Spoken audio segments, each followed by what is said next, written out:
Hi everyone. In this video I'm going to cover the various interactions you can make between Family Historian and the internet. You can grab images, sometimes you can just drag them straight into Family Historian. You can also copy and paste them into Family Historian. It got me remembering back to when I started researching. I started researching in 1994. There wasn't really any such thing as the internet. The first www website was actually published in 1991, which was 3 years before I started researching. Back then, the International Genealogy Index, or IGI, this photocopy, was about as good as it got. So things have moved on considerably, and where would the modern genealogy researcher be without the internet? So suppose the IGI was the precursor to the likes of Ancestry, FindMyPast and MyHeritage. So let's get started. And this is the shape of the modern genealogy platform. A lot of people have subscriptions to Ancestry or FindMyPast, and those are good repositories. Family Historian can access all of those sites through its web interface. And many of those sites you can copy and paste, drag and drop straight into Family Historian itself. But not only those big sites, any sites which are useful to your geography in your country. You can set them all up here. And that's a good lead in to what we're going to cover in this video. Here I am, Family Historian, and where we're going to be looking for this is the web button on the toolbar. So you have a web search window and you have search the internet. I come back to search the internet later. You click on the web search window. You get a new tab on the left hand side here. And this is the Family Historian notice board. You can see on this page there's a number of mentions of my channel and some of my videos. I'm going to show you later how to set that up for the knowledge base video collection. So if you're a visual learner, you can actually watch videos within this window. Let me close that for now. I want to show preferences, tools, preferences. We have two internet related preferences here. Web search window I just mentioned. I'm actually changing that to Ancestry for now. And you've also got default zoom. That's up to you. I'm going to click apply. The other preference here is internet data matches. So here's FindMyPast and here's MyHeritage. These are actually the defaults. Down below you have activate link or open pop-up. And location to display matches. The web search window, which is within Family Historian, or the external web browser. Again, that's up to you. Let's have a look at settings. I'll just choose MyHeritage here and settings. Automatic matching, match types required. You can select which match types you're actually interested in. Filter for default, pending, confirmed. Confidence level. It's on default at the moment, but you can actually say that you want like 5-star matches, somewhere in the middle. Again, that's up to you. I'm deliberately repeating this, but if something doesn't work out the way you planned, just click on Restore Defaults and OK. That's really the only two properties we need to touch here. I'm going to click Apply. If we go to the web search window now, we'll see that it opens on Ancestry. I'm going to close that for now. This is the sample project, and there's a few things I just want to point out on this screen. Before we go to do any web searching or anything else, look here, beside Anthony, you'll see a little, I'm just hovering over it, a little circular number, says 29 on it. I click on that, I can see that FindMyPast has one new match, MyHeritage matches pending are 28, and it says adds or improves personal photo and residence. Now something you could easily miss here, right in the top corner of this pop-up dialog, there's a little cogwheel. If you click on that, you have refresh matches, which you shouldn't normally need to do, and you have view match details. If I click view match details, I get another dialog telling me exactly where we are with matches on Anthony. I'm going to click on the MyHeritage matches. You'll see it opens in the web search window, and with all of Anthony's details here on the right. I see quite a long note as regards his birth here. Let me look at his birth in Family Historian. That same detail is not here. Now before I start copying and pasting, doing drag and drop, etc., I'm not going to be actually sourcing in the course of this. This is only for demonstration. You want to be sourcing this as regards where it came from. Otherwise in the future you'll have no idea where that information originated. This is a fictitious tree created for the purpose of the sample project in Family Historian. So I'm interested in this birth note. None of that is in my copy of Family Historian, and that copy is the same as yours because we're working on a sample project. I'm just going to drag that. Now watch when I go over here. I can add that, look at the insertion point, I can add that as a suffix, I can add it as a prefix, or I can add it anywhere within the original note. I'm just going to add it as a suffix. And there we are, the original note ends here, and this new note has been added. So it's very simple drag and drop of text. Most of us are interested in images, so let me have a look at this image. I click the plus. Let me look at the media for Anthony Edward Munro. I'm going to try and drag this over into Family Historian. So click the mouse. You see the blue bounding box that has appeared? Once I let go, that's going to be successful. And it prompts me for a location, which is the default location I'm using within the project folder. But I don't like this file name. This is totally meaningless. If you've watched my video with suggestions of how to name your genealogy files, you should have a bit of a system going by now. This is how I would name that file. The brackets indie at the end just give me an extra filter where I can search for all indie photographs, and that'll give me photographs of all individuals. Again, watch that video that I mentioned earlier. And I just click add. And we can see, there it is. You've got back and forward sort of navigation bars here. There's a lot of different information here. You need to look through that and see just what's of value to you. I notice here that the title for this was the original file name. I'm going to say Anthony Munro close-up. I have no note for the picture. I don't have a date that the photograph was taken either. And if I did have those, I would enter those in here. Anthony Munro close-up. I'm going to switch projects now to demonstrate this further. Here I have Grace Emma Gracie, and she has 8 hints. One from FindMyPast, which I don't have a subscription to at the moment, so I'm going to look at the MyHeritage matches. I'm cross-checking these MyHeritage details with what I already have in Family Historian. And it all looks like I have most of this stuff. What I'm going to do is I'm going to stick Grace Emma's details into the search here. So I'm looking here in Family Historian and I'm populating Ancestry with these details. Click search. So I have probate for her will. A lot of these details, I only have a UK package, so I'm not seeing these US details. So let me look at this probate record. I'm also seeing another piece of detail here from Find a Grave with a headstone on it.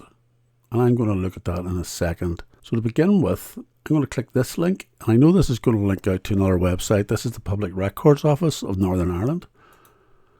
Rather than that opening an outside site, I'm actually going to copy this URL.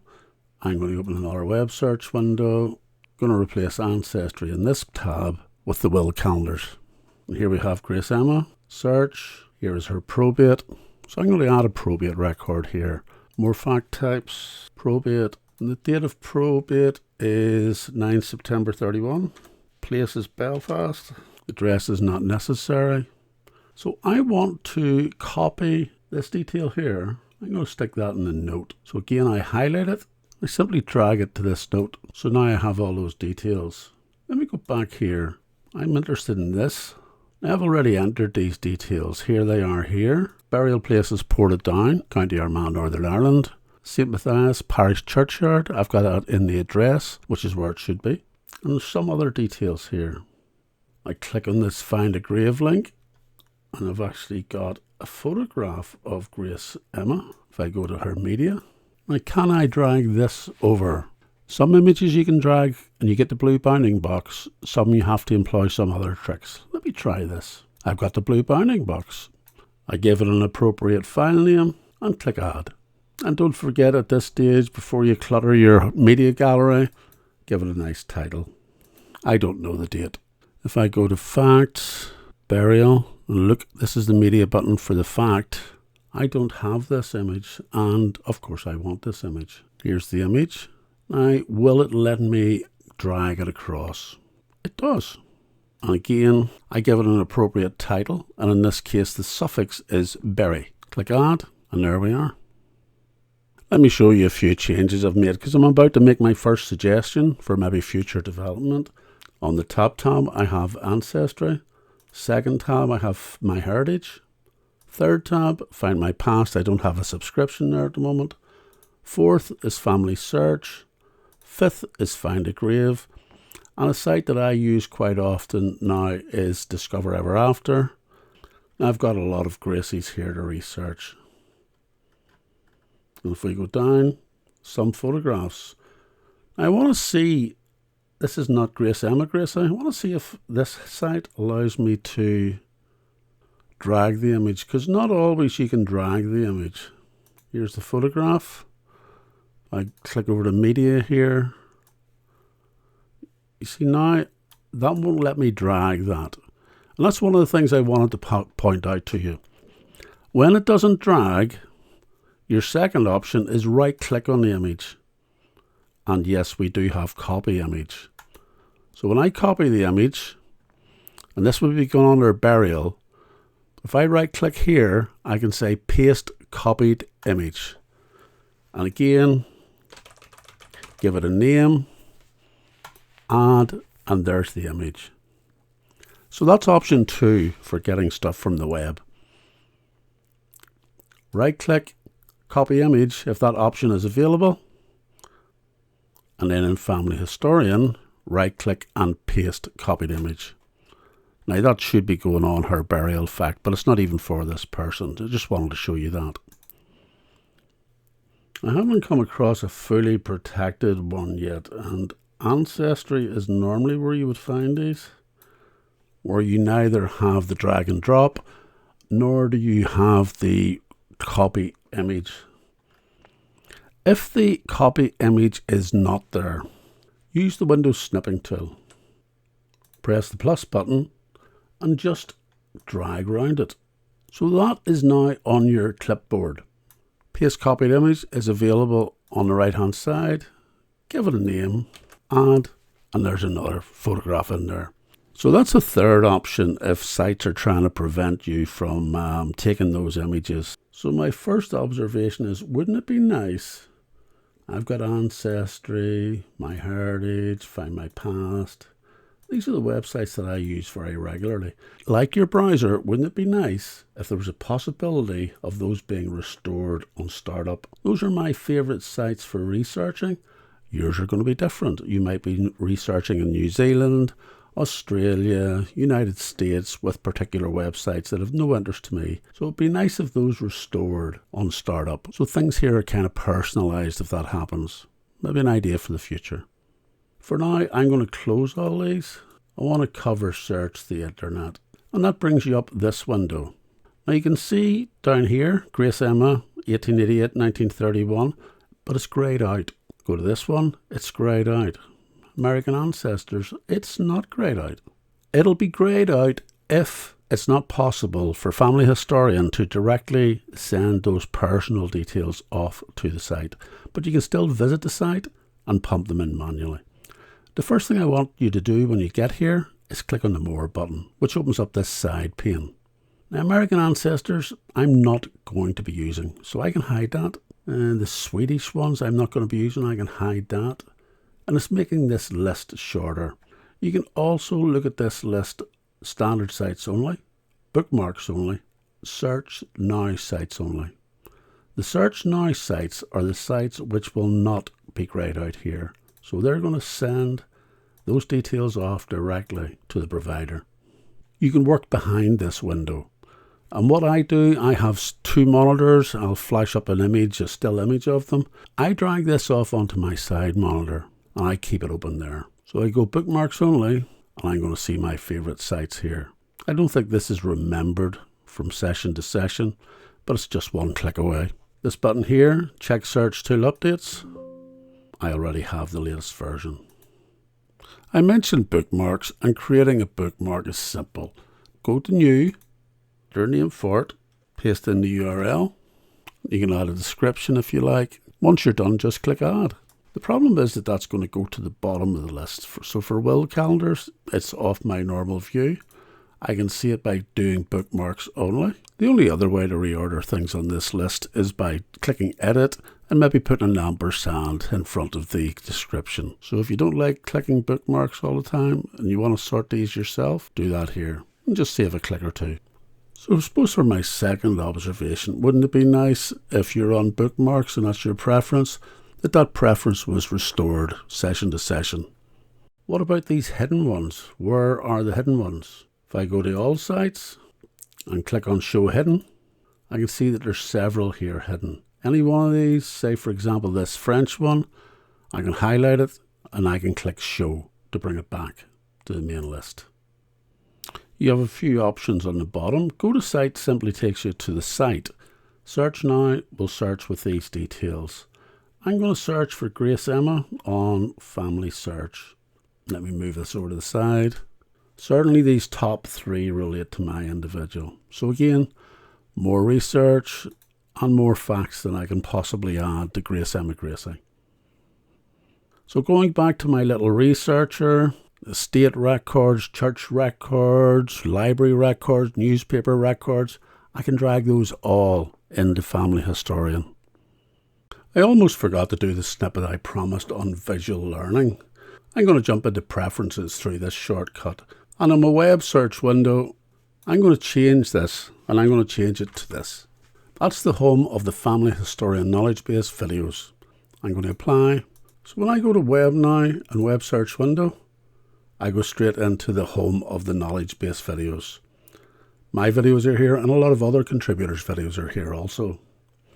If I click on this recent one on accessibility, it actually plays within the window. If I go to the scrubber bar, I can see the chapters and I can let go at any point. I can click on the YouTube full screen and it fills out the window, all within the confines of Family Historian. Now the beauty about this is I'm watching this video, I can hit pause here and I can go back to the focus window and I can start making changes there. So for me, that works perfectly well and I hope you find it useful too. That's it, and I hope you got at least one tip from that. As usual, I'll leave some links hanging in the last 20 seconds of this video. If you want to view any of those, just simply click on them. That's going to be it for 2025. I'm off traveling, so possibly a little video on how I prepare for traveling and get my laptop aligned with my desktop. And then I do the reverse when I arrive back home. But apart from that, that's me done for 2025. The first month or two of 2026, I need to get stuck into some research of my own. So hopefully I'll join you again after that. Take care and Happy New Year to everyone.